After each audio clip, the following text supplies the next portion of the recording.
Assalamualaikum warahmatullahi wabarakatuh.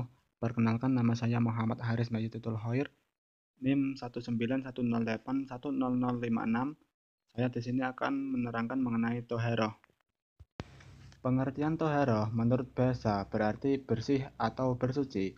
Sedangkan menurut istilah toharoh berarti suatu kegiatan bersuci dari najis dan hadas sehingga seseorang diperbolehkan untuk beribadah yang dituntut harus dalam keadaan suci. Macam-macam toharoh, jika dilihat dari sifat dan pembagiannya, dapat dibedakan menjadi dua bagian. Yang pertama, toharoh lahiriah, yaitu membersihkan badan, tempat tinggal, dan lingkungan dari segala bentuk kotoran atau najis. Bersuci lahiriah ini meliputi yang pertama bersuci dari najis, yaitu berusaha untuk membersihkan segala bentuk kotoran yang melekat pada badan atau tempat yang didiami. Yang kedua, bersuci dari hadas, adalah menghilangkan atau membersihkan hadas dengan cara berwudu atau mandi. Lalu ada toharoh batiniah, yaitu membersihkan jiwa dari kotoran batin berupa dosa dan perbuatan maksiat, seperti syirik, takabur, dan ria. Dalil-dalil tentang toharoh antara lain ada pada Quran surat Al-Mudassir ayat 4-5, Quran surat Al-Baqarah ayat 222, dan ada juga dari hadis Nabi. Contoh yang surat Al-Baqarah ayat 222, Bismillahirrahmanirrahim.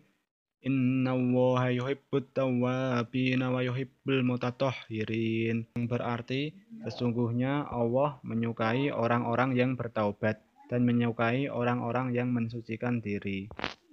Macam-macam benda yang dapat digunakan untuk bersuci, yaitu ada benda padat seperti batu, pecahan genting, batu merah, kertas, tisu, daun, kayu, dan lain-lain. Lalu untuk yang benda cair seperti air yang mutlak. Macam-macam air. Yang pertama, air mutlak atau dohir mutohir, yang berarti air suci mensucikan, yaitu air yang masih asli belum tercampur dengan sesuatu benda lain dan tidak terkena najis. Ada 7 air mutlak, yaitu air hujan, air laut, air sungai, air sumur, air salju atau es, air embun, dan air dari mata air. Selama air itu belum berubah warna, bau, dan rasa. Yang kedua, air makroh atau air muyammas, yaitu air yang dipanaskan pada terik matahari dalam logam yang dibuat dari besi, baja, tembaga, aluminium yang telah berkarat. Yang ketiga, air dohir goiru mudohir, yang berarti air suci tidak mensucikan, yang termasuk yaitu seperti air suci yang dicampur dengan benda suci lainnya sehingga air itu berubah salah satu sifatnya, warna, bau, atau rasanya. Air mustakmal dan air buah-buahan atau air pohon-pohonan. Yang keempat, air mutanajjis atau air yang terkena najis, yaitu air yang tadinya suci kurang dari 2 kulah tetapi terkena najis dan telah berubah salah satu sifatnya dari warna, bau, atau rasanya. Selanjutnya tentang najis. Najis menurut bahasa berarti kotor dan menjijikkan. Sedangkan menurut istilah berarti sesuatu yang kotor yang dapat menghalangi dari sahnya sholat dalam keadaan tidak ada rusak. Benda-benda najis seperti semua minuman yang memabukkan, anjing, babi, bangkai, bulu pada bangkai, darah, nanah, muntahan, dahak, dan sesuatu yang keluar dari kubul maupun dubur. Tingkatan najis dan cara toharohnya. Yang pertama, najis muhafafah, najis yang ringan, seperti air kencing bayi laki-laki yang belum mencapai usia 2 tahun dan belum mengkonsumsi selain air susu.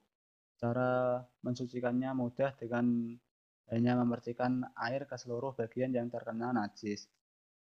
Yang selanjutnya, najis mutawasitoh, najis sedang. Ada 2. Yang pertama, najis ainiyah, yaitu najis yang terlihat wujudnya dan bisa diketahui melalui bau dan rasanya. Cara mensucikannya dengan mencucinya sampai hilang sifat-sifat najisnya. Yang kedua, najis hukmiyah, yaitu najis yang diyakini adanya tetapi tidak terlihat wujudnya, bau dan rasanya, tetapi diketahui secara pasti adanya najis tersebut. Cara mensucikannya disiram atau dibasuh dengan air sekali bilas. Yang selanjutnya najis munggoladoh atau najis yang berat, seperti najis anjing, babi, atau keturunan salah satu dari keduanya, baik liur, keringatnya, kencing, atau bagian lainnya. Cara mensucikannya dengan 7 kali basuhan air, salah satunya dicampur dengan tanah. Selanjutnya hadas. Hadas menurut bahasa berarti suatu peristiwa atau tidak suci atau kotoran. Menurut istilah berarti keadaan tidak suci bagi seseorang sehingga menjadikannya tidak sah dalam melakukan ibadah. Macam-macam hadas. Ada hadas kecil yaitu segala sesuatu yang menyebabkan seseorang wajib berwudu dengan menggunakan air suci mensucikan. Dan apabila tidak ada air bisa diganti dengan tayamum. Cara bersucinya hanya dengan wudu. Lalu untuk yang hadas besar yaitu segala sesuatu yang menyebabkan seseorang harus mandi wajib dengan air suci mensucikan, dan jika tidak ada air bisa diganti dengan tayamum. Cara bersucinya dengan mandi besar.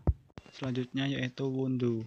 Wudu menurut bahasa adalah bersih atau indah. Menurut istilah adalah membersihkan anggota-anggota wudu untuk menghilangkan hadas kecil dengan syarat dan rukun tertentu.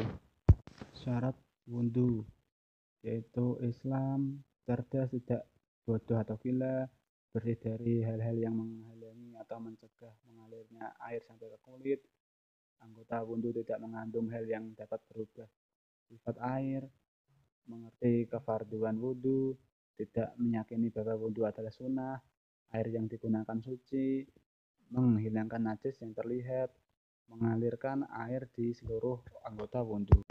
Rukun wudu yang pertama niat, kedua membasuh wajah, yang ketiga membasuh kedua tangan sampai siku, yang keempat mengusap sebagian kepala, yang kelima membasuh 2 kaki sampai mata kaki, yang keenam tertib.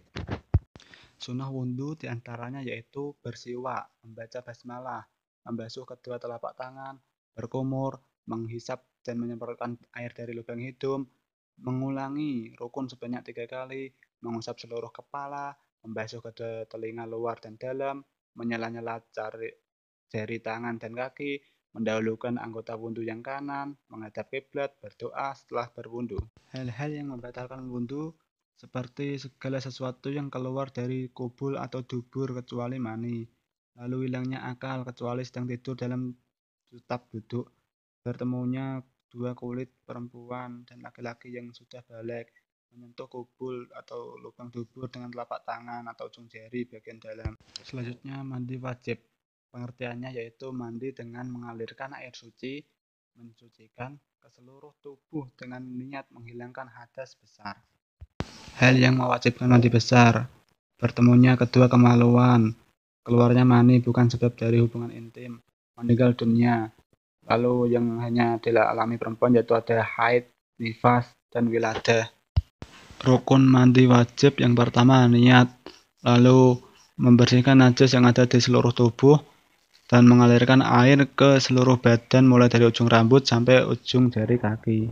Sunnah dari mandi wajib yang pertama membaca basmalah, yang kedua berwudu sebelum melakukan mandi, yang ketiga mencuci kedua telapak tangan 3 kali, yang keempat membersihkan dan membasuh alat kelamin, yang kelima menggosok-gosokkan tangan pada tubuh, yang keenam menyela-nyela rambut dengan air, yang ketujuh mendahulukan anggota sebelah kanan, yang kedelapan muwalah atau langsung atau berturut-turut. Selanjutnya yaitu tayamum. Pengertiannya adalah menyapukan debu atau tanah yang suci ke muka dan kedua tangan sampai kedua siku untuk menghilangkan hadas dengan cara yang telah ditetapkan oleh syara'. Syarat-syarat tayamum. Yang pertama adanya undur sebab berpergian atau sakit. Yang kedua masuk waktu sholat. Yang ketiga tidak ada air. Yang keempat sulit menggunakan air. Yang kelima debunya suci. Rukun dari tayamum yaitu niat, mengusap wajah, mengusap 2 tangan hingga kedua siku, dan yang terakhir tertib. Hal-hal yang dapat membatalkan tayamum diantaranya semua yang membatalkan wudu itu termasuk membatalkan tayamum. Lalu murtad, melihat air sebelum melaksanakan sholat, mampu untuk membeli air, dan sebagainya. Selanjutnya yaitu istinja. Menurut bahasa berarti terlepas atau selamat. Sedangkan menurut istilah berarti menghilangkan najis yang keluar dari dua jalan kubul dan dubur pada tempat keluarnya. Benda yang dapat digunakan untuk beristinja yang pertama yaitu air mutlak, yakni air yang bisa dipakai untuk bersuci. Yang kedua batu, syarat-syaratnya menggunakan batu ada 8, yaitu menggunakan 3 batu, batunya bisa membersihkan tempat keluarnya najis, najisnya belum kering, najisnya belum berpindah dari tempat keluarnya, najisnya tidak terkena benda najis yang lain, najisnya tidak melewati sofah dan hasafahnya, najisnya tidak terkena air, dan semua batunya suci. Selain air dan batu bisa menggunakan benda padat seperti tisu ataupun pecahan genteng, kayu, dan lain-lainnya. Adab dalam buang air atau istinja. Memperhatikan tempat harus bisa menutupi dirinya. Lalu masuk dan keluar itu harus membaca doa. Melepas semua benda yang dimulaikan syariat. Masuk dengan kaki kiri dan keluar dengan kaki kanan. Tidak menghadap kiblat atau membelakanginya. Tidak berbicara ketika dalam WC, tidak berdiri, bertumpu pada kaki kiri, menggunakan tangan kiri ketika istinja, hendaknya memakai alas kaki. Hikmah toharoh yang pertama mendidik manusia agar senantiasa hidup bersih. Yang kedua membersihan. Yang ketiga menjadi sarana untuk lebih mendekatkan diri kepada Allah Subhanahu wa Ta'ala. Yang keempat menjadi cermin keimanan. Yang kelima mendidik manusia berakhlak mulia, dan masih banyak lainnya. Praktek wudhu.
Praktek tayamum.